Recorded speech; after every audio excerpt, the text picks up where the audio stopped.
పేదవాళ్ళైతే గనక దేవాలయానికి వెళ్ళి ఆ దేవతా వస్తువుల్ని కడిగే సేవ చేయాలి. మంచి సులభంగా చెప్పు. ఏమండి బంగారం లేదు మా దగ్గర, దానం చేసుకోలేము. వెళ్ళి ఆ వస్తువులు వాళ్ళని అడగండి, బట్టలు ఉతికి పెట్టండి. దేవాలయానికి వెళ్ళి దేవుడికి కట్టే బట్టలు ఉంటాయి, ఉతికి పెట్టండి. దేవుడికి వాడే పదార్థాలు ఉంటాయి, అవన్నీ కడిగి పెట్టండి, సేవ చేయండి. ఎంతోమంది చేస్తున్నారు కదా, చూస్తున్నాం కదా.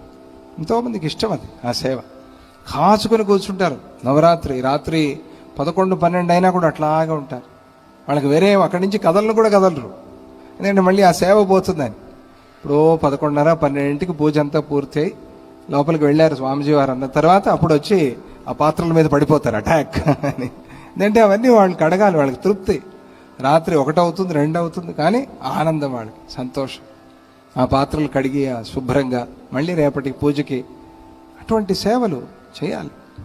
అది ఆయన మనకి ఒక ఉపాయంగా చెప్పి, వాటికి ఏదైనా చొట్టలు పోయి ఉంటే మెరుగులు పెట్టించండి, చిన్న చిన్న రిపేర్లు ఏమైనా ఉంటే చేయించండి.